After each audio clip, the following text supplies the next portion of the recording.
Good morning, welcome back to the channel. I hope everyone is doing really well.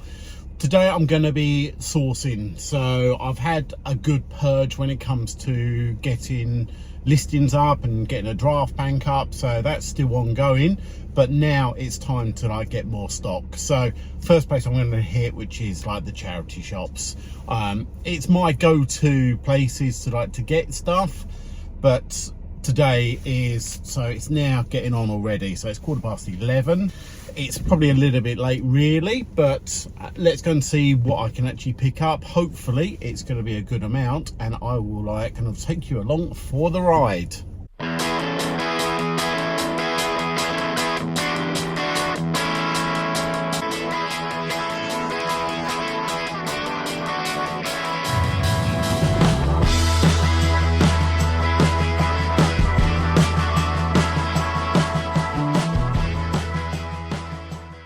So we come to this hood up now because it's actually chucking it down.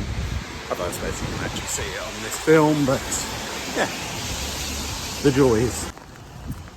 Right, so that's first bag secured. So that's one shop that I've just gone into and got, I think, 5, 6, 7 items. So really pleased. We've got some things like some Barber, Armani, got a couple of Clark's shoes.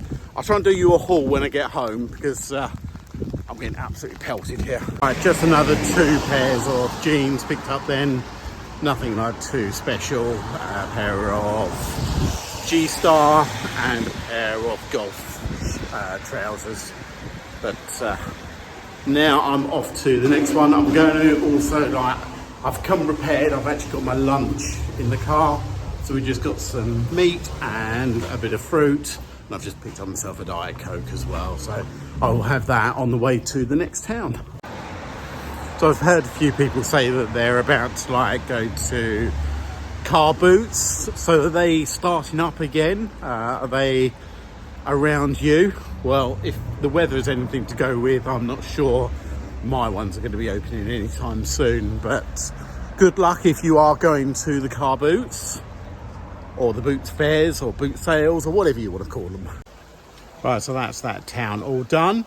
Pretty pleased again. So another big kind of IKEA bag of clothing. So we've got Ralph Lauren, we've got Dunhill, so we've got some good ones. I will show you when I get back home. But I've got one more place to go to, so I'm gonna try that and then I'm gonna get back home. How are we doing for time? 10 to 3, so time is now starting to run out. Right, all back home now, and I had a pretty good day actually. So picked up, I think it was 38 items. I actually wrote this down. So I've done myself a little checklist. Yeah, 38 items picked up today. I spent £221.47. So that probably feels like I actually spent quite a lot of money today. But I actually broke that down to £5.82. So I try and keep to about the £5 per item mark. So going over by a little bit, I'm not too worried. So I do everything by averages. So average cost of goods, average selling price, average postage. So I run my business by averages. So I'm going to quickly run through some items. I'm not going to go through everything that I picked up. So this is the stack that I've actually just laid out onto my photo station. So we've got a couple of pairs of shoes and we've got a good amount of stuff. So let me quickly run through some of the items just to mention. Right, first one I'm going to show you, which is a heavy t-shirt. Right, so this was £6. So probably a little bit more than I would normally spend for a t-shirt, but it says The Hunter. And on this one here, this is actually a UFC fighter. So I kind of noticed this one. I think I'm probably going to be putting this up for £30. I don't think it does particularly well in the UK, but hopefully it should do well in America. So yeah, that's the first one.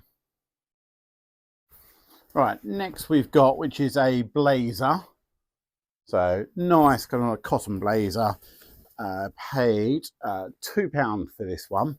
This is by a brand called Crombie.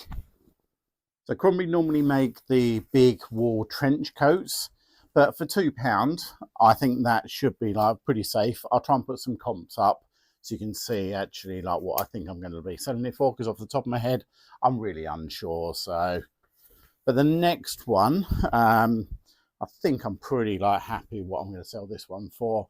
Right, so this is a great brand, this one. So this is Fjallraven, whether that's actually the correct pronunciation. Now, paid quite a lot for this one, but the reason being is because it is actually new with tags. So as you can see, I think this one new is £45. So I paid 14 for it. See if I can find a tag here. So I paid 14 for that. So that's probably like a little bit up really, but new with tags, I would be hoping like if it's up for 45 new, I will probably like sell that for around about the early 30s. So yeah, pretty pleased with that one. Right, next one, it's not particularly like a high-end one at all. So this is actually more of a bread and butter, but I thought it was interesting to actually just show you what this is. So the brand, which is MMX. So this is actually a subdivision of Meyer, M-E-Y-E-R. So you can tell because the tags are like exactly the same on these ones. It tells you the model name on there as well. Some of the insides are a little bit like funky as well. But what did I pay for those ones? $4.99 for that one. So $4.99? Yeah, $4.99. So not content. So like £20–25 for something like that. But I thought it'd be interesting to actually show you that brand. Right, next we've got a vintage jacket. So this is more of a chore style jacket. So it's got like these worker pockets on there as well. It's this nice kind of Carhartt kind of style. It's got the it's 100% cotton. Now this is a vintage Gap one on there, size large. So I paid quite a lot, $10.99 for this, but I'm hoping because of the style of it, this should do like kind of pretty well. So it is a button-up version as well. But yeah, $10.99 is probably a little bit more than I would normally hope to spend. But as I said at the beginning, I work on averages. So would I pay like £5 for that? Yeah, I definitely would. So that's why it all works itself when it comes to averages. Right, another vintage piece. This is a Pringle 100% wool, but this is like kind of like, it's a little bit bobbly, so it does need a little bit of care and attention. But you can see the tag on there. So it says St Andrews Woolen Mill, 100% wool, made in Scotland. So that kind of like, as an indicator for me, is something like worth having a look at. So paid £6.50. Got the nice Pringle embroidered logo on there as well. Super soft. So I would have thought that should do okay, but I'll put some comps up for you as well. Right, got another pretty cool one. This one, I like this one a lot. So it's a hoodie. So it's a size medium hoodie. So it's Polo Ralph Lauren's, but as you can see, it's a big spell out on the front, University of Ralph Lauren. It's got the modern tag on it as well, all on there. So paid 15 for that.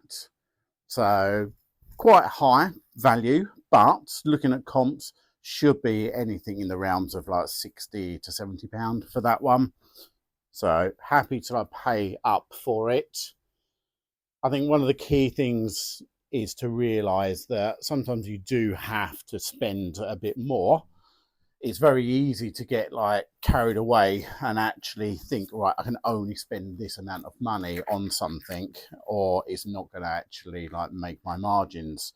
Whereas sometimes if you like buying a lot of stuff and you do the average side of it, it all works out in the wash. So yeah, don't just think that because it's a bit higher price, you can't buy it.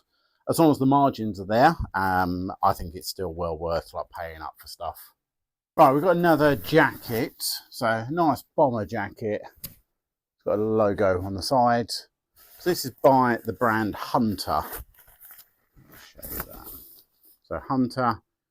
Hunter are like obviously renowned for the boots and wellies, things like that.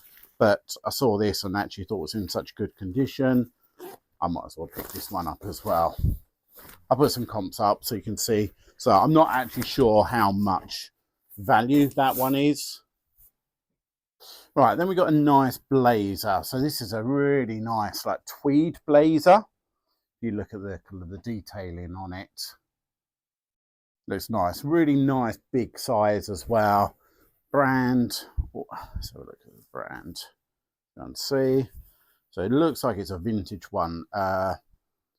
Super Sacks. Not come across this one personally off the top of my head, but 100% wool, made in the UK. But I think that's a really nice jacket anyway. Right, next one, which is a pair of, I suppose, like cargo trousers. This is a really good brand. I'm like a big fan of this, which is 5.11 tactical. And the beauty of this, new with tags as well. So this is a really strong brand actually, especially with the cargo trousers. I think they do a lot of for the military and for the police force.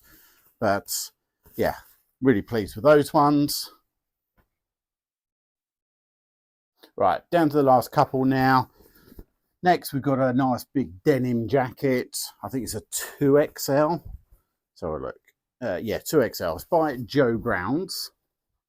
This one, there's the tag. But it's also nice detailing on it as well. Kind of gives it that kind of military vibe on it as well. It's a nice dark blue as well. Looks in perfect condition. Nice button up.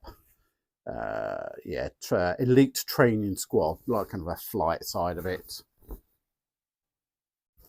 Right, also picked up a baseball cap. So this is a golf one by Titlist or Titleist. See just on there. So it's actually got this like kind of badge kind of thing on there. So it looks really nice. Looks basically brand new. Like even the inside looks in perfect condition. Definitely paid up for this one. So I paid £6 for this one. This was in the cancer research. Always seem to like be paying up in cancer research, but I still think that's a nice. So it's a nice cap, nice bright orange, and then a couple of pairs of shoes. It's got the first pair of Clarks, so a nice women's one. Looks in really nice condition. Soles really, really nice. Got some pair of Asics, nice green, like a running trainers. Again, really nice condition. And the last one for me, which is a pair of another pair of Clark's shoes, but in the box actually. So you can see that's the brand and the make. So they called it the Unabode Go. Having a look inside, it still has the original receipt as well. And these are brand new as well. So you can see on the bottom, you've actually got the label still on there as well. They're never going to like set the world alight. They're very practical, very sensible, nice slip-ons, but they should still do really well. And nice, I can sell it new with box as well. Right, so that's everything. Hopefully you found that interesting. Hopefully you found some value, and I hope you actually find some good bargains out there. I still think that charity shops are definitely a viable place to get stock. You have to definitely put the effort in. It's definitely not a case of actually just like turning up. You have to put in the hours. You have to like do a lot of miles to pick out some nice bits. But while the boot sales are actually off, what else are we going to do? We can go down like the route of like the vintage, like kind of like picking on there, but your cost of goods are definitely going to be higher. So on that note, I'm going to leave it for the video. Hope you have a great rest of the day, and I will see you on the next one.